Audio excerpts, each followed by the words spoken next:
ایک شخص امام غزالی کے پاس آیا، اس نے کہا جی مجھے یہ مسئلہ ہے۔ انہوں نے کہا استغفار کر۔ بڑا حیران ہوا، کہتا ہے میں آپ کو مسئلہ بتا رہا ہوں، آپ کہہ رہے استغفار، کہتے استغفار کر۔ ایک اور مسئلہ لے کر آیا، کہتے استغفار کر۔ ایک اور شخص نے کوئی مسئلہ پریزنٹ کیا محفل میں، کہتے استغفار کر۔ تو بعد میں ایک ان کے دوست سے پوچھا کہ ہر بندے کو استغفار، اس کا مسئلہ اور ہے، اس کا مسئلہ اور ہے، اس کا مسئلہ اور ہے۔ تو کہتے تم نے سورہ نو نہیں پڑھی؟ حضرت نو کیا کہتے ہیں اپنی قوم کو کہ استغفار کرو، اللہ اولاد دے گا، اللہ جو ہے وہ مال دے گا، اللہ تعالیٰ رزق دے گا، اللہ تعالیٰ کھیت دے گا، باغات دے گا، بارش برسائے گا۔ ہر مسئلے کا حل تو استغفار ہے۔ تو میں نے سب کو استغفار کہا، تو اس لیے استغفار اللہ کے ساتھ معاملہ۔ لوگ دکھ دیں گے آپ کو، ہمارے نبی سے زیادہ دکھ کس کو دیا ہے لوگوں نے؟ جب نبی کو لوگ دکھ دے سکتے ہیں تو ہم کون ہیں؟ جب بہترین انسان کو، سچے ترین انسان کو دکھ دیا جا سکتا ہے تو ہماری کیا اوقات ہے؟ ہمیں بھی لوگ دکھ دیں گے، اپنے بھی دکھ دیں گے، کلیگ سے بھی ہو سکتا ہے دکھ ہو، بہت سے لوگ دکھ دیں گے۔ لیکن دکھ جو ہے یہ نبیوں کی میراث ہے، یاد رکھیں۔ اگر دکھ اور غم بری بات ہوتی تو نبیوں کو کبھی نہ ہو، یہ بات یاد رکھیں۔ ہر نبی غم سے گزرا، ہر نبی غم سے گزرا، ہر نبی مشکل سے گزرا۔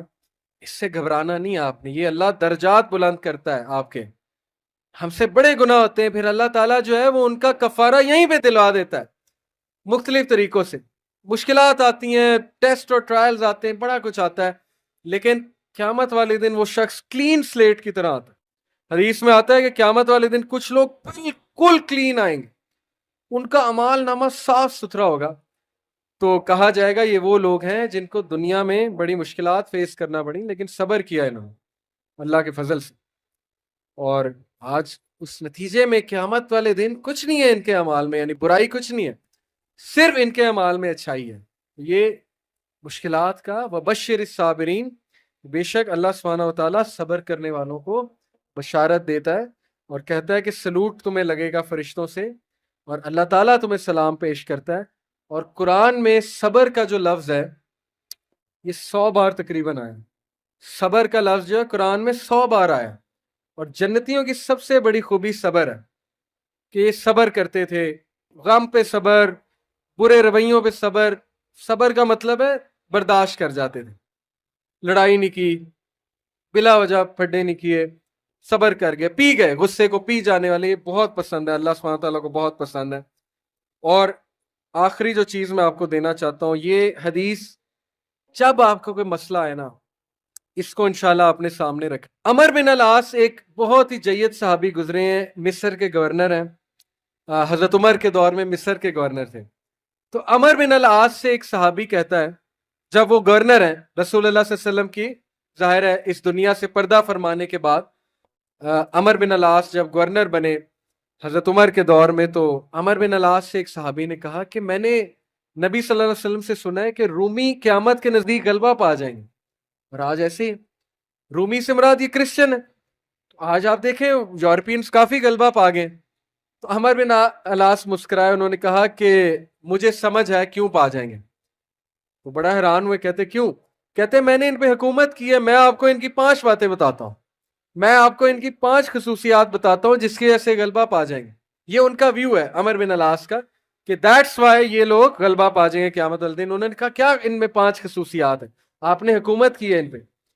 پہلی خصوصیت their ability to cope well with tribulation۔ کیا مطلب ہے؟ صحیح مسلم کی روایت ہے کہ جب ان پہ کوئی مشکل آتی ہے نا، ایک دم گھبراتے ہیں، لیکن محاسبہ کر لیتے ہیں مشکل آئی کیوں، کوستے نہیں رہتے قسمت کو، ہائے میں مر گیا، ہائے میں لٹ گیا، میری قسمت برباد ہو گئی، نہیں، مشکل آئی گھبرائے، اس کے بعد بیٹھے سوچا آئی کیوں تھی، ہماری وجہ سے آئی تھی، کہیں میرا رویہ تو غلط نہیں ہے، کہیں میرے سے کوئی خطا تو نہیں ہوئی، کہیں سب سے پہلے کس کے بارے میں سوچنا ہے؟ اپنے بارے میں، کہ یار میری کیا غلطی تھی، میری، یہ سب سے پہلے انگلی ادھر ہونی چاہیے، اس کے بعد انگلی وہاں ہونی چاہیے۔ اچھا حالات میں تو نہیں کوئی مسئلہ، میری اسٹریٹجی تو کوئی غلط نہیں تھی، کہیں کسی کو میں نے غلط دوست تو نہیں بنا لیا، کہیں میں نے زندگی میں کوئی غلط رازدان تو نہیں بنا لیا، وغیرہ وغیرہ۔ سب سے پہلے انگلی اپنی طرف، اس کے بعد سوچنا ہے بائیں۔ تو سب سے پہلی کوالٹی کہ جب مشکل مصیبت آتی تو سوچتے ہیں کہ یار یہ آئی کیوں۔ their ability to recover quickly after a disaster۔ اور جب ٹھوکر پڑتی ہے تو ریکوری جلدی ہے، ریکور ہو جاتے ہیں، ریکوری جلدی ہے. یعنی میں آپ کو مثال دیتا ہوں، انٹرویو میں کوئی فیل ہو گیا، مثال ہے، نہیں ہوا اس کا ٹیسٹ پاس. اب کیوں نہیں ہوا؟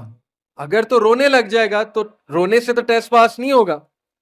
سوچے کیوں نہیں ہوا، میرے ویٹ میں کمی تھی، کیا مسئلہ کیا تھا، یا انسٹرکٹر سے کوئی کمی کوتاہی ہوئی، کیا ہوا ہے. یہ پہلی بات. دوسری بات، ریکور کریں، پھر دیں، ریکوری مارے نا، صرف ہاتھ میں ہاتھ دھرے تو نہیں بیٹھے رہنا. تیسری بات، their ability to attack again after retreat. جب میدان جنگ سے بھاگ جاتے ہیں، کھڑے نہیں رہتے بے وقوفوں کی طرح، بھاگ جاتے ہیں. جب مارکے میں دیکھیں نقصان ہو رہا ہے، بھاگ جاتے ہیں. یہ بھی عقل مندی ہے، یقین کریں. اس میں کوئی وہ نہیں ہے کہ بندہ ڈرپوک ہو گیا. جب نظر آ رہا ہے کہ ویپنز کی زیادہ ضرورت ہے، یہ وہ، تو صلاح الدین ایوبی نے بھی یہی کیا تھا. پتہ اب صلاح الدین ایوبی لڑنے چلے گئے تو کرسچن کنگ آیا، اس نے کہا جی کہ ابھی پلٹ جاؤ نہیں تو سب مارے جائیں گے. صلاح الدین ایوبی نے سوچا، ارد گرد جائزہ لیا، کہتے ٹھیک ہے. وہ مسلمان سولجر حیران کہ ہمارا بادشاہ کیسے پلٹ گیا ہے، اتنا تقویت والا بادشاہ. تو ایک شخص لڑنے آ گیا، کہتا کہ یہ کیا آپ نے پلٹا لیا سب کو، ہم یروشلم فتح کرنے گئے تھے. تو خدا ایسے لوگوں کو جو ہے وہ وکٹری نہیں دیتا. اس نے بڑی سخت بات کر دی. صلاح الدین ایوبی نے کہا کہ نہ وہاں پانی تھا، نہ وہاں پہ کوئی سازگار میدان تھا لڑنے کے لیے، میں نے جائزہ لے کے میں پلٹا ہوں.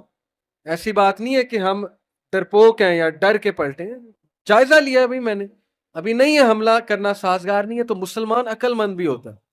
تو یہی بات عمر بن العاص نے کی کہ یہ بھاگ جاتے ہیں لیکن دوبارہ اٹیک کرتے ہیں. یہ نہیں کہ بس بھاگ گئے، لڑنے دوبارہ آئیں گے، ہمت نہیں ہاریں گے. یہ انہوں نے اس ٹائم کے جو رومی تھے ان کی ایک خصوصیت بیان کی. آخری دو، دیر ویلفیئر ورڈ، کہا کہ یہ لوگ خیر کے بڑے کام کرتے ہیں.